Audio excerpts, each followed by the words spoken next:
So thank you so much for having me. Thank you, Father David, for inviting me. So my name is Shereen Marcus, and I'm here to talk about things about curriculum. I thought I would take a second, though, to just kind of tell you a little bit of my background. I know you heard about my current, background, but where I basically came from a faith perspective.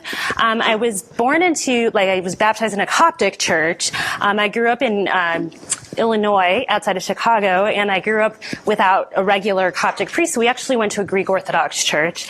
And actually, just by pure coincidence, the youth director of the Greek Orthodox church I went to happens to be here. Saints Peter and Paul from Glenview, Illinois. It's a very small world because I don't live there anymore, but my brother and his family still attend Saints Peter and Paul. So I went there and through most of my childhood, and then even after we got a regular Coptic priest, we didn't really have a youth program or anything like that. So I continued to do Goya. I went to Finari, had kind of one foot in the Greek Orthodox church and one foot in the Coptic church, had no idea that was like not allowed or you shouldn't do that or anything like that. And when I went to college, that was like the first time it was a Greek priest, was like, yeah, you're not really supposed to do that. And I was like, I didn't know what to think. So I actually just took communion at home because I didn't know what I was supposed to do at that point, because I didn't want to choose one community over the other. And I actually would go to some Protestant groups on campus because there wasn't really anything Orthodox. And that was my first exposure to Protestant groups. And I'm like, whoa, this is really fun and really cool. And, the fancy lights and the music. And there was a lot of emotion tied to your faith that really sucks you in. Like, they're really good at bringing people in, like the evangelism piece. I think somebody mentioned, that was probably you, Father, really getting you in. But as I went through the years in college, and I really, really appreciated having that group because I certainly made Christian friends and all that kind of stuff. I don't know that I necessarily thought about it, but when I went to law school in Washington, D.C., call it homesick or whatever, I went back to an Orthodox church, and it was like a breath of fresh air. Like, you just walk into liturgy and you feel like this presence of God, and it's just so different than the Protestant experience in a good way. So at that point, then now I serve a Coptic church outside of Arlington, St. STSA. You probably have heard of Father Anthony Messa. I think he came and spoke last youth conference. That's the church that I currently serve at. So that's kind of where I came from. When I had kids of my own and they started to fight us a little bit on Sunday school, I saw basically my childhood flash before my eyes, and I just couldn't believe that this was the same story. And I decided to kind of look into getting involved a little bit and find out. I had no idea where this rabbit hole was going to take me into a theology program and all that kind of stuff.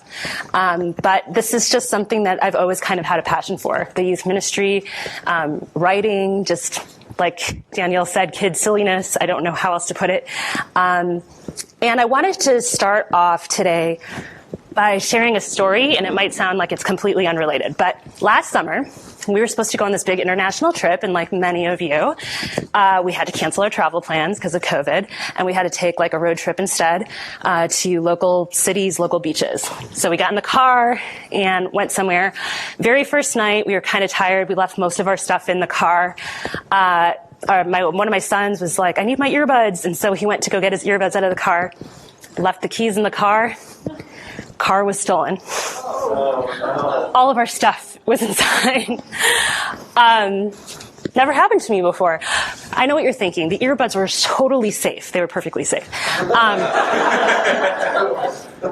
Then I remembered, wait a minute, this is kind of a newer car. They have these GPS tracker systems on them. Let's just get the tracker system turned on. We'll find it, and this will be genius. I'm so smart.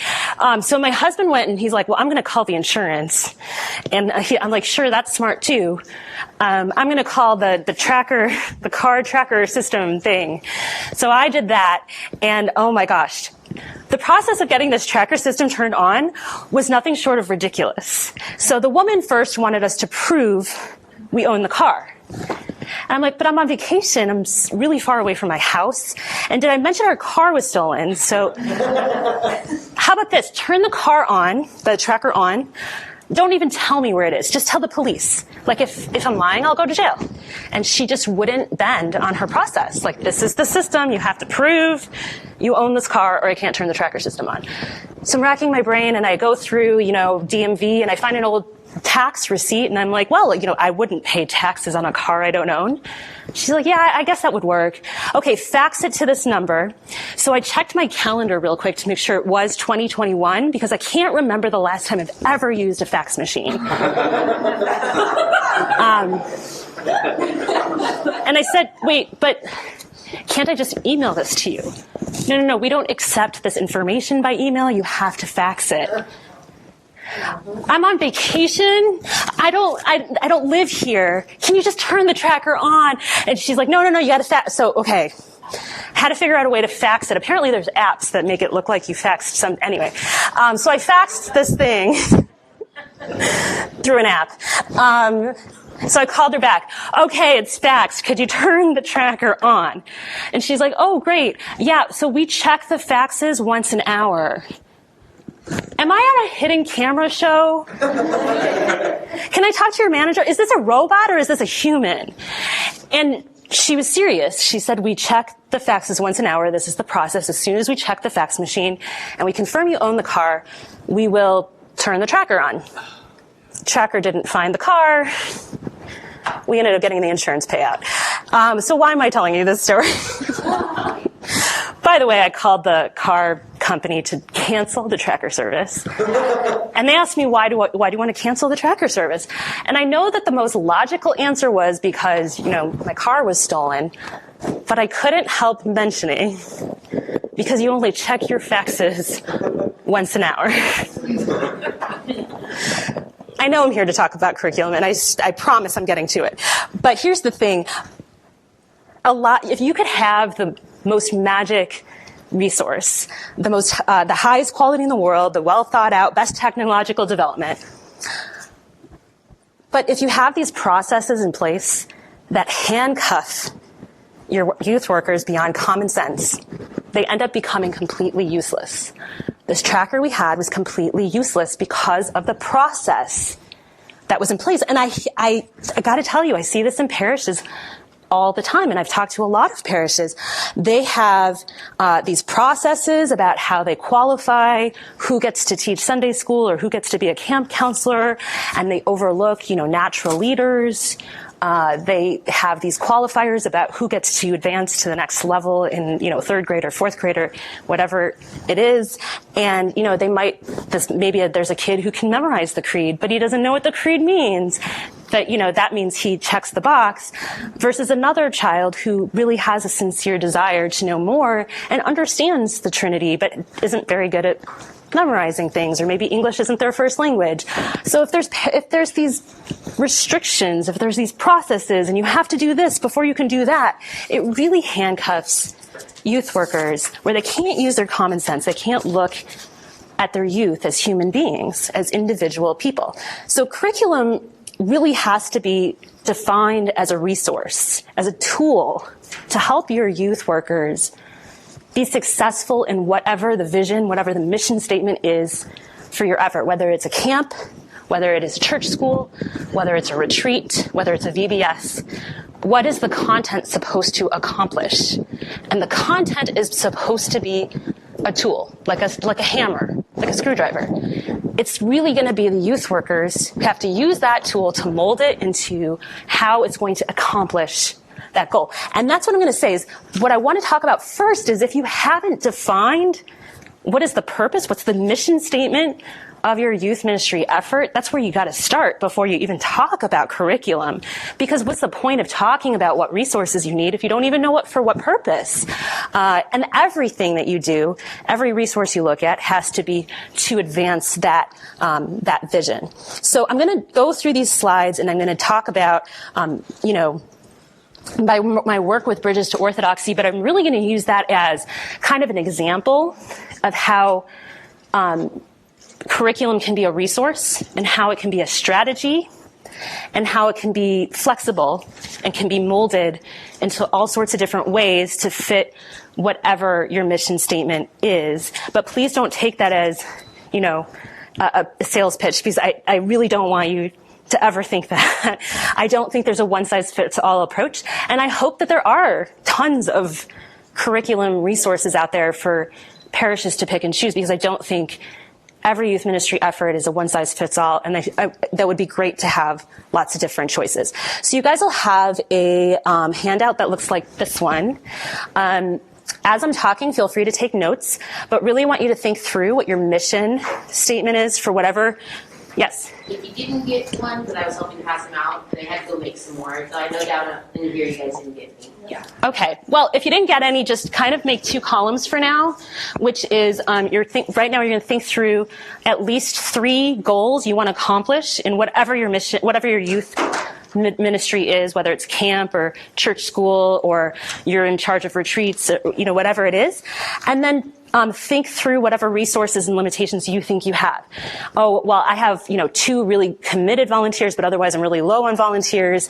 We have tons of kids and we don't have enough space. Whatever you think your resources or limitations are, that's where you're going to put it. So, oops, what did I do? I did something that I didn't mean to do. Okay, sorry. Okay. So let me talk first a little bit about Orthodox Youth Program vision in general, because I really think this is important. A lot of people think of curriculum and they immediately think of spiritual growth, like academics. And again, it can't be just academics, but they just think of, knowledge that we're passing on to kids. And in my opinion, a well-rounded Orthodox youth ministry effort should be thinking about 5 different aspects, 5 different prongs to be really well-rounded. And spiritual growth is only one of those.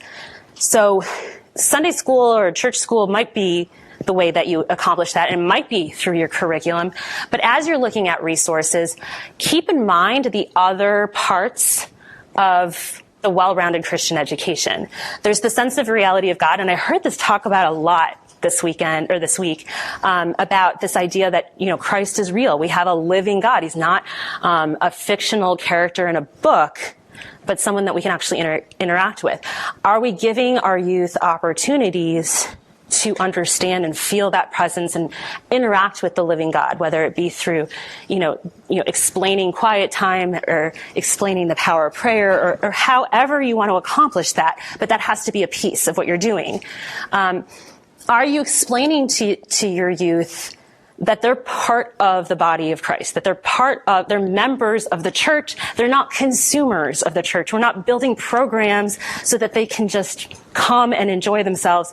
And then once they graduate high school, they have now graduated church.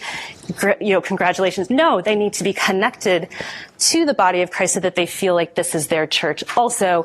And we talked a lot about talents in the last workshop, finding their place where they can get connected. How are the resources that you're using going to help your youth workers, help your youth connect to the body of Christ? Spiritual growth we've talked about. And then the holy mystery, fear of God. This is a tough one because we're talking about engaging in the liturgy and the sacraments and the Orthodox mysteries of the Holy Spirit. This is really tough for some kids. I mean, forgive me if this sounds really bad, but I don't mean it bad. The liturgy is not kid-friendly. It's not. So we have to help them along with, engaging into the liturgy and understanding it and really making it personal to them. And how is our youth ministry effort doing that? How are the resources we're picking going to incorporate that into our youth ministry effort? And then how, lastly, are we going to explain that Sunday, or that their Christian identity is not just a box that they check off on Sunday, but it is their whole self, that it should be overlapping into every other part of their identity. And that's really the goal, right, is to make their Christian faith their own personal identity. So here's an idea for curriculum strategy. Again, my opinion is that curriculum should be a resource, which means that any curriculum or content that you decide on should be something that is flexible and can be changed around depending on how your parish youth change. Now, like in my church, sometimes we have a huge number of 8th graders and maybe 5 10th graders. Sometimes it's reversed. So we always have to be very flexible because every year we kind of have to combine grades in different ways. So that's how our church has to be flexible with our content. Your parish might be different with what your constrictions are. And that's the thing, is you have to know where you need to be flexible and where you need to have to mold it. So I'm going to explain the Bridges to Orthodoxy strategy and how I've done that with what we've created. And then you can kind of get an idea of what I'm talking about. So with the Bridges to Orthodoxy educational materials that we created, it's the topics that rotate and not the grades. So 7th through 12th grade are learning the same topics. So if you do have to combine grades differently, and then the next year they're combined differently, you never have to be concerned that your 7th grader who is now being combined with the 10th grade is going to miss 2 years of content, because the topics change every year for all of 7th through 12th grade. It's just the depth that your youth workers will decide on how deep they're going to go with their specific class, their specific configuration of students with that. There is a large group portion which really needs to be taught by an adult, and it can be taught by a wide range of ages, or it doesn't have to be. And then what I call the small groups portion, which is really like you should put them in smaller age separated groups. And that can be done by a 12th grade leader. If you've identified a senior leader, it can be done by a parent leader. If you're like short on time, you can give it to parents to take the discussion stuff home. Like the small group portion is a lot more flexible and more like, a little bit more fluid. And it has varying depths, and it has different activities or discussion depending on the age groups. It was also important to me that parents know what is going on in the classrooms, because a lot of times I would pick up my kid from Sunday school and I'd be like, hey, what did you learn today? I don't know. Come on, just tell me something. I don't remember. What do you mean you don't remember? It was 5 minutes ago. Something about the Bible. Well, that's helpful. Thank you.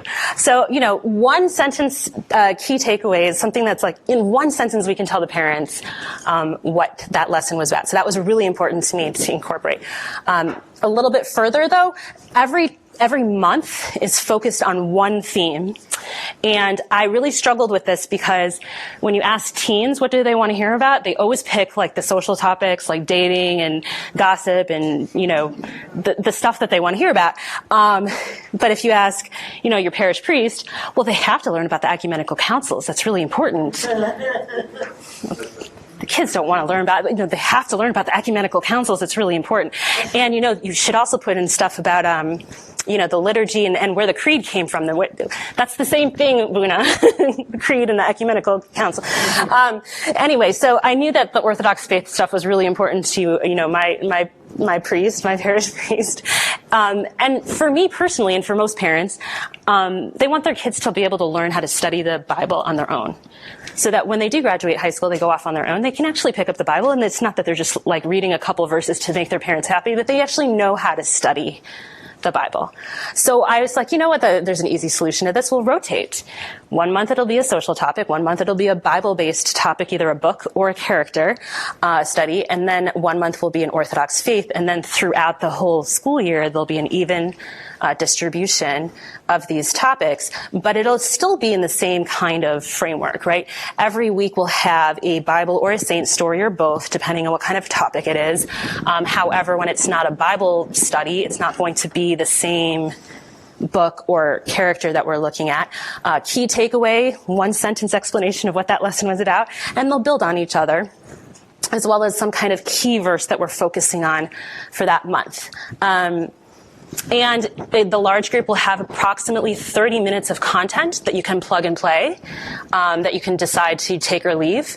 And small group will have the same, about 30 minutes of content that you can pick and choose what you want to use and what you don't want to use. Again, the large group is like really the meat of the lesson. The adult would give that, and it can be 7 through 12 in the same room if you wanted to, or any derivative thereof. It will always have some sort of lead-in icebreaker to kind of get their attention that leads into the actual lesson. It will have an optional video that's 3 to 5 minutes so that it can break up the monotony of one person talking. And the small group will have an assortment of worksheets, application activities, Bible discussion questions, so that if you have older youth, like 11th, 12th graders, they probably just want to do the discussion questions. They don't want to do your worksheets or your fun flashcards. I mean, I want to do the flashcards, but they never do. So, you usually will just stick with the discussion questions. But if you have 7th and 8th graders, they totally want to do the fun activity before, and then maybe less of the discussion questions. So as a youth worker, you can kind of decide. I do want to emphasize that the lesson plans teach you what to teach and not how to teach. So what I mean by that is that you'll consistently have the topic and the themes and kind of how it's storyboarded out. But every youth worker will still have that freedom to put in their style, their own creativity into it. And there's a lot of options and things that they can plug and play. But then, if they really don't like the game that's in there, they can put something else in there, or take it all out and kind of do that. But it's just so that, there's a consistent idea of what's going to be taught for that month.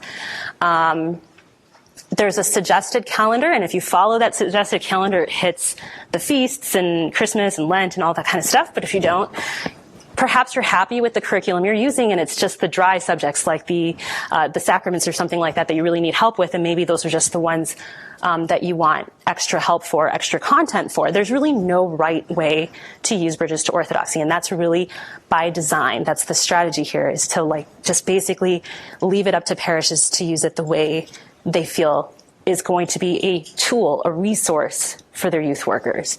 And these are just some ideas that I've heard. These are just things that parishes have told me how they have used it.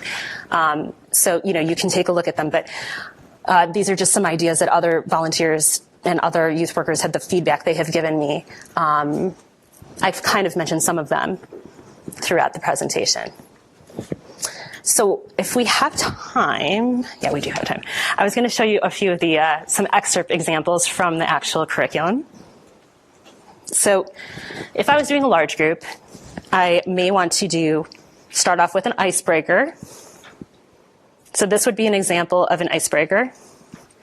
It's called Pockets Hunt. And yes, I'm going to make you guys play it. And we'll just split the room in half.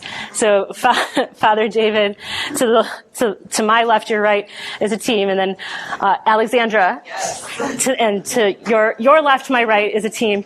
And basically, the idea is it's sort of like scavenger hunt, but you're not allowed to move. You just have to, whatever happens to be on your person, your pockets or your whatever. And then whoever I see hold up the item first, that team will get a point.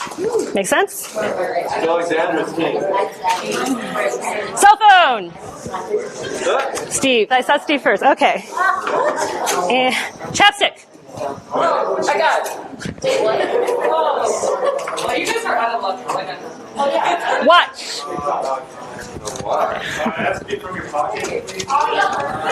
Or on your person. One sock. They're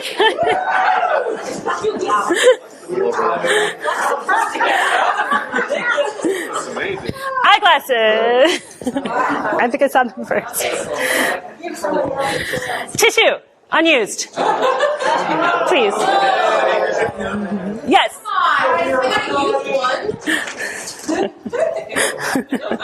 Mint or gum?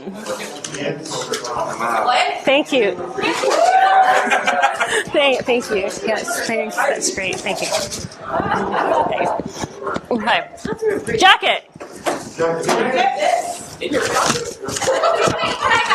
I'm just going to pocket hunt if it's not from your pocket, right? On your person. Okay, let's not be too literal. You got it first. Okay. And any jewelry. I saw Alexandra first. It's not really jewelry. Okay. All right, I wasn't really keeping track of points. You're all winners. That actually wasn't part of the game. So the point... Don't make me do my Sunday school trick. The point of the icebreaker was, I mean, you guys were completely like not prepared that we were going to do something like that, and you had some random stuff. But if I had told you, oh, we're going to do this thing where, you know, if you have random stuff in your pocket, I mean, I can imagine what maybe you would have stuffed in your pocket before you came to Sunday school, and that was like kind of, this is a way to introduce the parable of the 10 virgins, which is about being prepared. And let's take a look. And so that's just an example from Bridges to Orthodoxy of how we do a large group opener. So that's just one example. They're really, you know, pretty simple.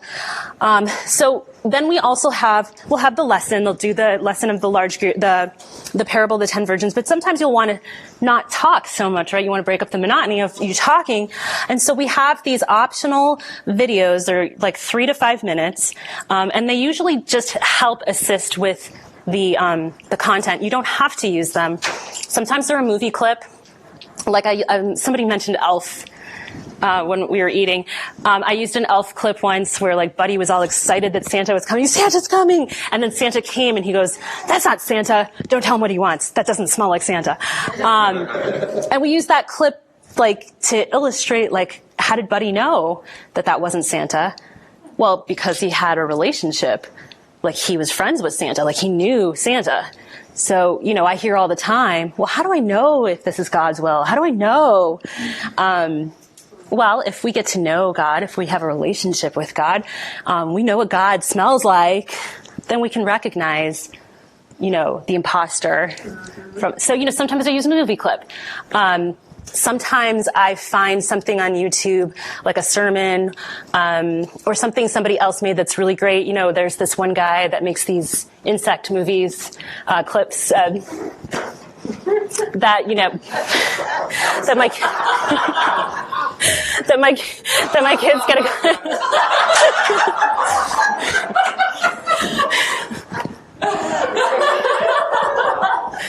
Oh gosh, Steve, I sent, speaking of, I took a picture with Steve, actually, because I do show Be the Bee quite often in Sunday school. So I sent that to my Sunday school, and they were like, what did they say? I just have to read it. Stephen from Exist as the Insect was the funny... Because I said, guess who this is? And somebody was trying to be funny. Who may or may not be my son. But, you know, once in a while I can't find exactly what I want, so then I'll make my own, begrudgingly, because it takes a long time. So I just wanted to show you an example of one that, you know, Bridges to Orthodoxy made. This comes from our dating and purity retreat. And I was going to show you the purity one. I'm like, I'm not going to show them one where I say sexting in it, and I just can't. So I just said it out loud, but I wasn't going to show you a video of it. So I'm going to show you a different one. This one's about dating. And this is an example of a Bridges to Orthodoxy video if we make one. How old should I be to date? Can I date in high school? All my friends seem to be dating. I don't want to be left out. Sometimes dating can seem like a social rite of passage, not really a spiritual matter. But in fact, God designed us all to be drawn to each other, to want to connect, to want to be relational. We're not supposed to do life alone. That is why the Bible talks about love so often. In fact, love is what the Bible is all about. God is love. It only makes sense to take a closer look at what the inventor of love has to say about his own invention. Looking at the Bible and at our Orthodox Church, there are two main maturity markers that show you are ready to date. The first one is a cool word called agape, and the other is marriage. Let's look at agape first. What is that? Well, agape refers to unconditional and selfless love. It is the highest form of love that is discussed in the Bible. Storge love is brotherly love, familial love. It's the love St. Paul wrote about in Romans 12:10 when he said, "Be kindly affectionate to one another with brotherly love. In honor, give preference to one another." That's clearly important. Like when you say, "I love you, Mom." Then there's philia love, or the love of friends. We see this love in John 13:35, when Jesus told his disciples, "By this all will know that you are my disciples if you have love for one another." So it's important to love each other, like, I love my best friend. Got it. And then of course, there's romantic love, the kind we see in the movies. Eros love, the kind written about in Ephesians 5:31-32, that we hear often in wedding ceremonies, that a husband and wife are joined together, and the two shall become one flesh. But agape love, that's the love that's in the center of all of these types of love. It's the kind that Jesus emulated on earth, the kind John the Apostle wrote about in 1 John 4:9 and 11. In this, the love of God was manifested towards us, that God has sent his only begotten Son into the world that we might live through him. Beloved, if God so loved us, we also ought to love one another. In other words, agape love is the selfless love that Jesus showed for his Father and for us every day. He was constantly helping and serving others, including enemies, in very practical ways. He also died for us, those who loved him and those who hated him. He died for all of us because he loved us. The Bible says that the purpose of our very human existence is to pour out God's love to each other. Well, what does any of this have to do with dating? In a word, everything. If our purpose in dating is for any selfish purpose, then we simply are not mature enough yet to date. Dating is not to satisfy our own need for love or our own need for some other pleasure. Dating is supposed to be another opportunity to pour out God's love to another person. If we cannot look at people with God's definition of agape love, then this is a huge maturity marker that we are not ready to date yet. The second maturity marker is marriage. Dating is a training ground to marriage. It really is supposed to lead us to the one we will marry. In the Orthodox Church, marriage is a sacrament. That means it's a holy mystery, a miracle. During the sacrament, two people miraculously become one, just as Jesus united with the church. If we are not ready for that kind of bond, then we should not act married. We should wait to date. So, how old should I be to date? Well, it's not a chronological age. Dating is about maturity. It's about knowing that love is not self-serving. It is about showing agape, unconditional love, and being ready for the commitment of marriage, the lifelong bond where two people become one flesh. In general, there's a lot of wisdom in the phrase, wait to date.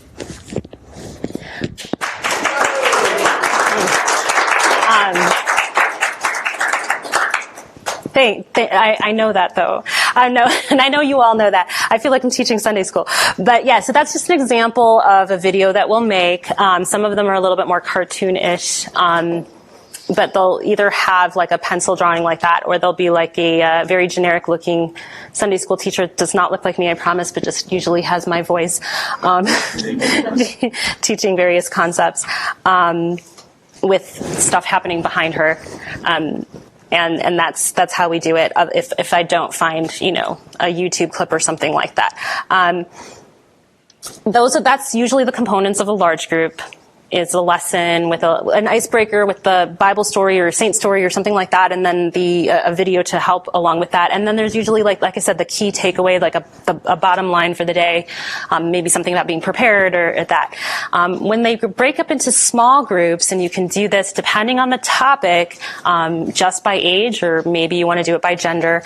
The youth group leader who's doing it, or the 12th grader that you've identified that can do it, will just pick amongst the different resources, depending if they have mostly middle schoolers, high schoolers, or a combination, if they want to do the activity and then just a few of the discussion questions, or if they want to skip the activity because it's kind of, this is the wrong crowd. They have mostly, 11th and 12th graders, and they want to do all the discussion questions. So I just wanted to show you an example of that. So this one comes from... it's called In God We Trust, which is a Bible study on Joseph. And this is from week 3, which is where Joseph was in prison. And kind of the bottom line you can kind of see the components of the lesson here. So the Bible story is here, interpreting dreams. The takeaway that you would tell parents, abide in God's love, because to him we are never forgotten. So really the whole lesson was about, have you ever felt forgotten by God? And then the verse that we're meditating on the whole month is from Psalm 125. And then the theme is about putting our trust in God. So this particular lesson is about remembering that God never has forgotten us because he loves us. So for the younger kids, or to the extent you think your older kids would get a kick out of this, to review the passages, they will draw kind of the pictures from the passages and share their pictures and kind of be Joseph, be the interpreter of the picture they just drew. And that's kind of how you would review the story. And, this would be a great way to do it with younger kids, but, and you would give like a couple of kids this passage, you give a couple of kids this passage, you give a couple of kids this passage, and that way you could do a big chunk of Genesis in a shorter amount of time because you're giving 2 kids different parts of the story to summarize for the small group. Now, the older kids might not want to do it that way. They might just want to read it out loud, and that's perfectly fine. You know your crowd better than I do. I always want to draw. I always think that looks fun, but maybe I'm just a 7th grader at heart. But there's a lot of discussion questions here that you would never get through in 30. You would never be able to do the Pictionary and then all of these questions. So if you're going to do the Pictionary, maybe you would pick 2 or 3 of the questions. But if you don't do the Pictionary, you might get through all of them. And then, so there's discussion questions. So you can see how this would be really easy to just hand over to a senior in high school and say, do you want to lead a middle school discussion group or something like that? It's a little bit easier. Or if you just need volunteers who don't really want to prepare, or parents that want to help, but they don't really want to, do any preparation or anything like that. It's a really easy way to get parents involved without having to do much prep work in advance. They just have to show up on Sunday, really, and you're just handing them, just lead the discussion, here's the questions. So very, very flexible way to get to use the curriculum if you're really low on volunteers.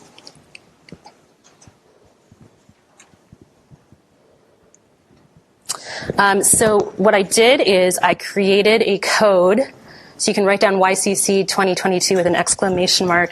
You can use it between now and Super Bowl Sunday. It'll take $50 off any unit, any retreat material, any VBS. I just didn't know what was most valuable to each one of you because, you all have different scopes of what you do. So whether you're doing church school, so you want to take a look at the Sunday school curriculum itself, you want to look at a unit. If you want to look at one of the retreats, if you want to look at the VBS. I only have one up there right now because honestly, I just need more staff. I need more writers to do more elements because my focus has been 7 through 12. I dipped my toe into elementary and everyone was like, oh, are you going to put more up there? And I'm like, I can't. I need to shift back to 7 through 12, but I'm hoping I try to recruit a few people here to help me with the elementary VBS because that's another big void. I see a big hole in resources. There's not really a lot for Orthodox VBS, but that's something I really, really am hoping will be out there. I started one and I couldn't finish it this year. It's hard when you have a full-time job. Maybe that'll change in the future too. But okay, perfect. Okay, and there's also a free sample pack, and if you download the free sample pack, it has 5 just individual lessons, not a full unit, but from different, a lesson from a Bible study, a lesson from an Orthodox faith, and a lesson from, and so forth. So you can get a sense of all the different kinds of scope. So, the website's here. the scope was supposed to be part of the handout. It got kind of messed up, but on the Crossroads thing, if you click, this is the current scope that we're on, which is the 2021-2022, and it'll kind of give you a synopsis of every month, like gossip, prayer, Moses was our Bible study. Stiff-necked people, I loved that one. It was about complaining, and it was in November, so it was awesome, like when we're supposed to have gratitude. So anyway, I got a kick out of it. And then we just finished Got Church, like, Got Milk, that old milk commercial. Am I getting too old for that? No? Okay, good. Which is all about like how some people really, can't get enough of church, and other people just find it boring. And, not anyone here, but, some people, maybe sometimes. So just kind of figuring out what is it that other people get and other people don't. And that was really just about liturgical engagement. And then this month we're doing the power of forgiveness. And then our Lent materials is going to be flipped. And if you also sign up for my newsletter, you'll see I always put like free Holy Week resources on my website, for example. So whenever I have a freebie, like if you just sign up to my newsletter, you'll get alerts of when I have a freebie up there. But Holy Week is just one of those things where I'm like, you guys should just share this if you think it'll be helpful for your kids to stay engaged for the week. So that'll be up probably in early April. But yeah, this scope, and then next year's scope is up there, and then the full 4-year scope is up there. But yeah, social media is coming up, identity is coming up, so yeah, lots of good things. Anyway, so that is really it. If you also want to put down my email address. I think we have plenty of time for questions, so I ended early enough. Yes. If you're having to do once in a while church school or your youth retreat or whatever by Zoom, can you use this fairly easily in that format? We use this over Zoom all the time, and I actually recorded an informational video explaining like how do you use this over Zoom, and I kind of did a Sunday school over Zoom, and I put it on YouTube, showing how you would use a Bridges to Orthodoxy Sunday school lesson over Zoom. You would have to definitely kind of go through everything and kind of pick and choose what makes sense, because some things wouldn't work. But like, the pockets hunt would work. You just would have to modify it a little bit and have them show the screen and that kind of thing. But you would have to modify some things a little bit, but it's definitely possible to do it over Zoom. I want to thank you. Your opening story crushed me. And my question is really for Bishop Andre. My experience as an assistant priest in a youth group, I don't have a choice in what I feel is the curriculum I have to use, because in Greek we have an entire department that does that curriculum. And so no matter how many times my teachers are like, please just do this, I'm like, look, here's the scope and sequence. This is what we're being asked to do. You just got to do it. But I see, for our hierarchy, when I see some light work that some of the officials are doing with the youth agency to break that broken cycle of I can only use one. And then your story at the beginning just totally demolished any argument I had, because the truth is, who matters? I mean, the kids do matter, so we have to make it work, even if I do 2 curriculums. And this is really beautiful, so thank you. But thank you for the work the Assembly of Bishops is doing. It's so important. Yeah, no, and that's an excellent point. I mean, obviously you have to run things by your senior priest or your hierarchy, however, whatever tradition, however they're doing it. I'm not 100% knowledgeable on how every tradition is doing it. I'm definitely respectful and cognizant of that. This is a strategy to show you different ways that you can use a resource to mold it to your particular youth. And there's other opportunities, like if you feel that there's something missing during the Sunday school piece, you can do other things. You can bring it into Goya, or you can bring, there's other ways. That's why I wanted to start with the vision, the mission casting. So if you have the goal to hit, I really just don't feel like these kids think that this is their church. I really want to focus on making sure that they feel that they're part of this body of Christ. what resources can we add this year to help with that? And looking at it as tools rather than, well, this curriculum is the reason. This is why everything is terrible. Curriculum is not a magic anything. It's a resource. I mean, my one critique is it's too fun for Sunday school. It feels more like a game. I mean, it does it as an icebreaker in a video. I'm like, who does that in Sunday school? Stop that. This is Sunday school. This is what we should teach kids. Well, thank you. I'm going to take it as a compliment because Snacks and coloring. Like they didn't say that. Yeah. You know what? Can you tell my kids? Like, no. Thank you. Man, you struck it there. But they all and Kids are leaving church. yeah. Sorry. No. Can I make a comment to that? Yeah. Okay. So while we were painting last night, I was sitting next to. I was gonna say, make a comment to what you're saying, like how the video is really cool and how that'll catch you. I was sitting next to Steve last night, Christophoros, and The bug man. The insect guy. I kind of just looked at him and I said, like, you know, like, oh, and like, Steve, and I think of you as like, oh, the man from the videos, and then you made that comment, and I was saying, like, man, your videos really like got me through Sunday school because, like, to me that was interesting, like to hear someone, because I'm very visual and audio. And so, like, to see someone, like, see that right in front of me, then, like, reading, because, so I'm dyslexic, so, like, having to sit and read something, like, in junior high, like, for Sunday school, just like, okay, I'm reading it, and I'm not really getting it. But, like, hearing it is like, whoa, I'm hearing what that person's saying, and it's going in, and it's, like, it's sinking in. And I feel like videos and things like that, like, will help certain kids, because you don't know, like, what level a kid's on. And so, like, you know, they sink it, they you know, they get it in all different forms. And I think, like, that's really cool what you're doing with, like, the videos and the, you know, even though they're cartoonish, but they're interesting and they're really, like, you know, they're going to grasp them.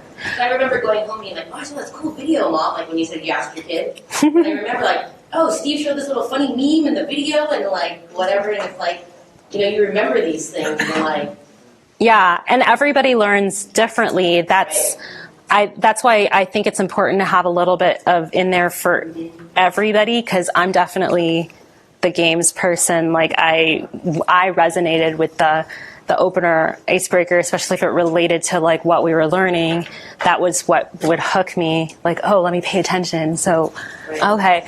And it was really funny because there was one time where it was a Sunday and we did sort of an escape room type activity. Not really. It was like a box that they had open, but like it was one escape room thing. They had to find a combination by finding Bible verses. Anyway, it was related to like the epistles, like one of the epistles. Anyway, so one of the kids stops and he goes, "Wait a minute. This is like the game. Wait, did you do that like on purpose?" And I was like, wow, you've been coming to Sunday school like for like a long time with me, and you've been playing a lot of my games. This is the first time you've noticed that I mean, I don't even know what to say. Thank you. Can I ask a question? Yes. What is the typical length of one lesson? So there's an hour's worth of content. So there's 30 minutes worth of large group content and 30 minutes worth of small group content. Okay. But you can take stuff out or remove stuff. Yeah. Now I can remember that. I forgot. Yeah. I can't imagine that anyone has more than an hour's worth of Sunday school. They usually have a lot shorter. Yeah. So, yeah. 30 minutes for snacks. Yeah. What if you wanted to integrate it into a school? Into a school? Yeah, so the other thing you could do is you could look at the suggested calendar and like look at all of the different topics and decide what would fit in, you know, seamlessly with your curriculum already, rather than trying to use it the way it, you know, like a Sunday school curriculum, you know. There might be some that just don't work with a school, but there's others that would. Yeah, and they would work for, there's retreats, and then these would work for like a summer camp. They would work for, like we've used them as retreats, but I do have retreat specific materials as well. Yeah. The retreat materials are, right now I only have 2, but it's the dating and purity and then apologetics one, the truth about doubt. I have this general question. I guess this is for everybody, and forgive the Shereen diocese for being a little outside of the loop on a lot of things. But my question is around the educational directors and youth directors. First question is, are they the same person, or are they 2 separate people that work together? And then the second question is, how often is your parish in touch with your educational director when it comes to the content that you guys are supposed to be putting out there? So, 2 loaded questions, but I need guidance help. Ours varies all the time. Okay. So do you guys have like individual youth directors at your parish and then a diocesan youth director, or how are you guys broken down? I guess like Depends. It depends on the parish. Yeah. Really great answer. Yeah, it depends on your parish. I don't like that answer. Can we In a perfect world, in a perfect world, there's like obviously archdiocese on the Greek side, archdiocese metropolis, and then big parishes that, I mean, when I say big, it's like thousands of people. Even the small ones, depending on the youth, they should have a youth director. And then the youth director should have people under them that, you know, one's in charge of Goya, the little ones, like high school, middle school, young ones, and then babies, and then their religious education. I mean, that's the perfect world. So smaller parish, it kind of could go into one, but no one has to run. Okay, and then in most cases, is it 2 separate people? You have a youth director and an educational director, or is it the same person? Or is the priest? No. I mean, the priest can never be the Sunday school director because he's never at Sunday school. Correct. So yes, there's always somebody director. There's always a volunteer. So we have a number of priests that they do. Some of our priests will do it in the morning, before, or some of them will do it at night. So we have priests, we have a youth director, and we have Sunday school. So it really, it depends on the diocese. Depends on how many kids. and then decades, because like sometimes you have someone in your metropolis that's a great religious education person, and then when you can't find someone, you go to some youth director who has too much to do. So is your youth director always not non-clergy? Metropolis? Like in general, like your parishes. Are you talking diocese? Diet at any level. Sometimes they should be It's like in charge. They should be. And there isn't a youth director, and sometimes, yes, they'll be like this. they should be, because priests have so much on their plates that this is something the parish really should take off, and priests can focus on souls versus water balloons. So I have a question. Did anyone write down? Did anyone write down like a resource or a limitation or something that they don't know how to maneuver that we could help? Say that again. I'm sorry. So did anyone write down on their worksheet like a limitation or something like a resource limitation that they don't know how to maneuver that maybe we could, work through together, like we could help collectively? Not that I have the answer. You got it right here. You got it. If that was the diffusion of the bomb, I'm making another one. Okay.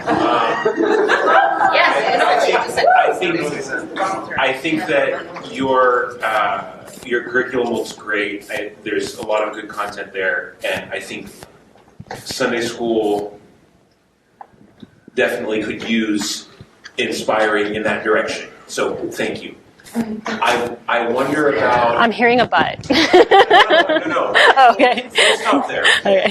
I wonder if the system of what we know and are all too familiar with as Sunday school isn't broken and isn't outdated and needs to be rethought. I think that's an excellent. Thank you for saying that. It's not my place to say what every parish should do, but I have been in parishes where they, have Sunday school during half the liturgy or something like that. And I don't understand that model. I wouldn't like that for my own kids. I've seen other models where just that they're, it's sort of like an afterthought, like during social hour where it has to be kind of hurried. The parents won't let their kids stay because they don't want to be stuck there forever, basically, is the sentiment I get. There's nothing for the parents, so they're just sitting there having coffee while they're waiting for their kids. So because there's nothing, because there's nothing for the parents, then they'll be annoyed if it's too long. I'm going to add another factor to that. It's they're hungry. Everybody's hungry. The escape room sounds great and will be a step up from any Sunday school experience I had, but I don't have the energy for an escape room after fasting all morning and it's noon and I've had a piece of holy bread and I'm like, bulk up your coffee hour. Yeah. okay. I bring a lunchbox. I don't know about you. Like, I seriously do. I'm like shoving in like my protein bar right before.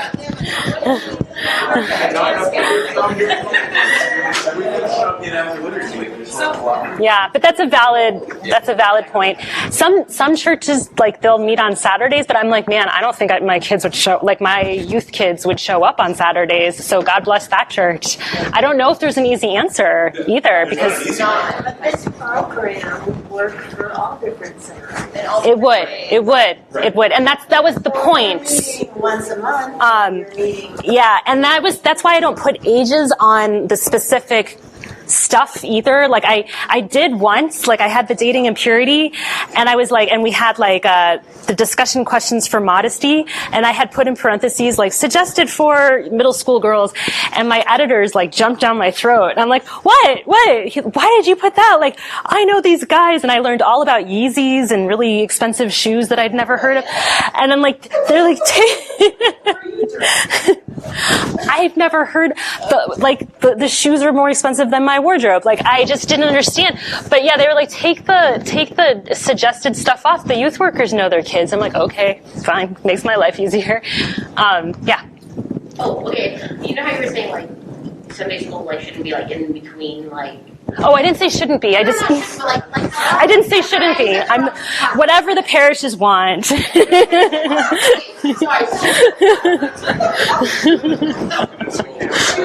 Okay, that's not. Wait, took it out of context. What I mean is you were saying like Sunday school is like. Is it hot in here? Sorry, okay. So you were referring to how some churches do like middle of the service, some people are after and stuff. Okay, so I learned this about a couple weeks ago from the assistant priest at our church. Do you know where the word Sunday school came from? It's a Protestant term. Yes, but okay, so the term came from, I forget the date, but back in the day, the church, Sunday was the only day off that people had. Like, only day of the week, because people worked, even kids, like in factories and all that kind of stuff. So Sunday was the day they would go to church, and then that's the only day they would go to school. So they called it Sunday school.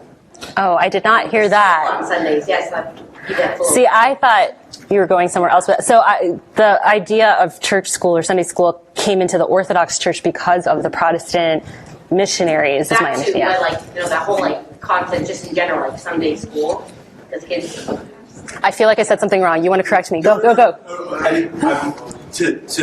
Add to emphasize what you said. The reason, my impression is, the reason the Protestants had it that way is because Protestant worship services aren't.